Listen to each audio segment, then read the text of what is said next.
Halo teman-teman, Assalamualaikum warahmatullahi wabarakatuh. Jumpa lagi bareng saya, Yogi Pradana Marta. Saya praktisi hipnoterapi dan juga mantan penderita asam lambung dan anxiety. Gitu ya. Oke, di video kali ini saya mau bahas tentang apa sih yang bisa mempercepat penyembuhan asam lambung dan anxiety kita semuanya. Kayak gitu. Tetapi sebelum kita lanjutkan, jangan lupa di-subscribe dulu video ini ya. Nanti barangkali memang bermanfaat, tolong untuk di-share, dibagikan. Nanti misalkan teman-teman juga masih ada yang belum paham, monggo ditanyakan di kolom komentar ya. Nanti kita diskusi bareng-bareng di situ. Jadi apa sih yang faktor penting yang bisa membuat kita menderita asam lambung itu bisa cepat sembuh, teman-teman? Yaitu adalah orang dengan sakit asam lambung dan anxiety itu harus bisa tenang. Ya, kuncinya di situ, harus bisa tenang.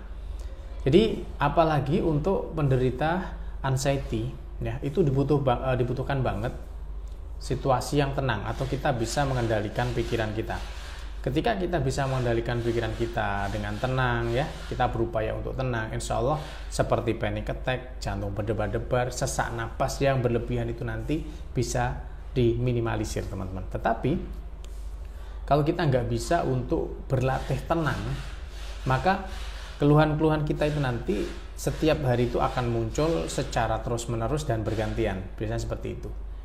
Ya, kayak gitu ya. Jadi poinnya adalah kita harus menciptakan suasana ketenangan dalam pikiran kita. Ya, seperti itu ya. Jangan gampang panikan. Terus gimana Mas supaya kita bisa menciptakan suasana tenang? Padahal setiap hari keluhan itu muncul kayak gitu. Setiap hari keluhan muncul. Jadi teman-teman, yang pertama harus dilakukan adalah meyakini dulu bahwa sebenarnya apa yang kita rasakan ini tidak berbahaya, tidak seberbahaya apa yang kita pikirkan kayak gitu. Tetapi tentunya sebelum teman-teman memutuskan untuk berpikir bahwa hal ini tidak berbahaya, teman-teman tentunya harus diperiksakan dulu apakah benar kondisi yang saya alami ini benar-benar akibat kecemasan berlebih sehingga membuat kadang tensi saya naik, kadang jantung saya berdebar-debar, kadang saya sesak napas, kadang asam lambung kita naik kayak gitu. Apakah benar dari anxiety atau kecemasan berlebih kayak gitu? Pastikan dulu. Nah, ketika nanti sudah dipastikan semuanya normal, semuanya aman seperti itu ya, teman-teman insya Allah bakal muncul rasa tenang ya, karena apa? Ya karena itu tadi, ternyata nggak ada permasalahan di dalam kesehatan kita. Ya hanya sebatas asam lambung lah, itu efek dari kecemasan yang berlebihan. Seperti itu teman-teman. Saya pun dulu juga sama seperti itu ya. Jadi keluhan saya silih berganti setiap hari, setiap saat, menjelang maghrib, menjelang tidur kayak gitu. Tetapi alhamdulillah dengan saya menerapkan ketenangan ya, saya berlatih untuk bisa tenang, untuk bisa mengendalikan pikiran supaya nggak gampang panik. Ketika muncul sensasi, ketika muncul keluhan itu saya nggak buru-buru minta ke IGD ya, kita tahan, kita berusaha untuk tenang, kita berusaha untuk kendalikan rasa takut kita, seperti itu teman-teman. Ya tentunya itu tadi, periksakan, pastikan, baru nanti kita bisa tenang. Ya seperti itu ya.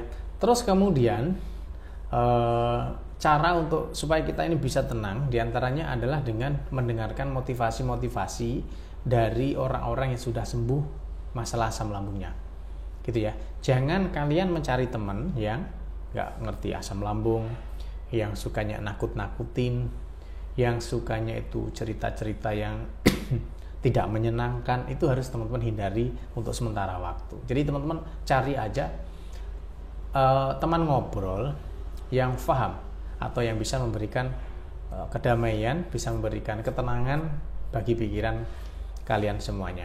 Karena ya, misalkan nih teman-teman dengar 10 kalimat kebaikan dalam satu hari, terus kemudian dalam satu hari itu juga teman-teman mendengarkan satu kalimat yang buruk, yang akan masuk ke dalam alam bawah sadar teman-teman ya, yang akan Anda percaya itu bukan yang 10 kalimat kebaikan itu teman-teman, tetapi malah justru satu kalimat yang buruk itu ya.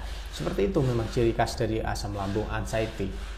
Maka dari itu teman-teman harus menghindari dulu mendengarkan kalimat-kalimat yang menakutkan, yang horor, yang membuat Anda tidak nyaman itu harus teman-teman hindari dulu beberapa waktu.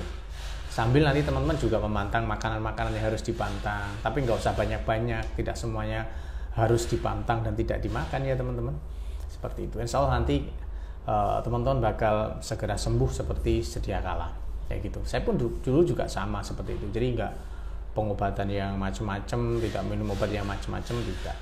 Jadi cukup melakukan itu. Nah, satu lagi nanti yang bisa teman-teman lakukan ya, selain mendengarkan motivasi dari teman-teman yang sudah sehat gitu ya, kalian juga bisa mendengarkan semacam ini ya, audio relaksasi seperti itu teman-teman. Jadi supaya pikiran Anda ini bisa tenang, pikirannya bisa damai, kita bisa mengontrol emosi, kita bisa mengontrol kecemasan dan kepanikan kita seperti itu. Yang sudah terbukti itu kita pakai audio hipnoterapi itu teman-teman. Ya, nanti kalau misalkan sahabat semuanya pengen janjian, pengen hipno bareng saya bisa datang ke sini. Kita tinggal di Kecamatan Udanawu, Kabupaten Blitar untuk teman-teman ada anxiety ya. Seperti itu. Nah, jadi teman-teman gak usah khawatir ya, tentunya sakit asam lambung itu tidak seberbahaya yang teman-teman takutkan. Kalau misalkan nih teman-teman mendengar Mas ada yang meninggal katanya karena asam lambung, itu sebenarnya belum tentu teman-teman ya. Kita harus dan wajib menelusuri apa benar cuma asam lambung gitu loh. Biasanya dari asam lambung terus kemudian ada penyakit-penyakit yang menyertai lainnya seperti itu ya, yang diketahui hanya asam lambungnya kayak gitu teman-teman ya. Rata-rata seperti itu. Dan saya sakit asam lambung itu juga cukup lama ya. Kalau teman-teman yang baru mengikuti video saya ya, saya sakit asam lambung di tahun 2018. Coba lihat nanti ya, awal-awal saya buat video itu kan saya masih kurus banget tuh. Nah seperti itu. Jadi teman-teman harus tetap tenang, tetap slow, santai, nggak usah terbawa emosi, tidak usah terbawa kecemasan yang berlebih ya. Pokoknya nggak usah dikit-dikit minta masuk IGD, nggak usah dikit-dikit minta ke dokter ya. Latihan untuk mengendalikan pikirannya. Memang orang dengan asam lambung anxiety itu kayak seolah-olah dikejar-kejar ini ya. Ayo, kamu harus ke sana, kamu harus ke sana, kamu harus ke sana. Kalau enggak nanti kamu seperti ini kayak gitu. Kayak dikejar-kejar sesuatu yang tidak nyata ya. Seperti itu teman-teman, tapi Anda harus benar-benar bisa mengendalikan hal itu supaya cepat sembuh kayak gitu. Nah, nanti kalau misalkan Mas herbalnya apa? Nah, ini saya ada rekomendasi untuk teman-teman. Jadi madu aslamgat ini representasi dari madu istighfar ya. Jadi madu istighfar itu versi murni. Kalau madu aslamgat ini adalah madu istighfar yang kita campur dengan herbal. Nah, ini untuk membantu teman-teman yang punya keluhan asam lambung, GERD dan anxiety. Ini dapatkan nanti di Shopee ada, di TikTok ada, di WhatsApp admin kita juga ada. Buka aja kolom deskripsi ya, di judul itu nanti ada nomor WhatsApp, ada link pembelian Shopee, ada link pembelian TikTok dan lain-lain seperti itu. Oke ya, semoga membantu. Jangan lupa di-share jika video ini dirasa bermanfaat untuk teman-teman semuanya. Nanti tanyakan aja apa yang belum paham ya. Oke, tak akhiri. See you next time. Assalamualaikum warahmatullahi wabarakatuh.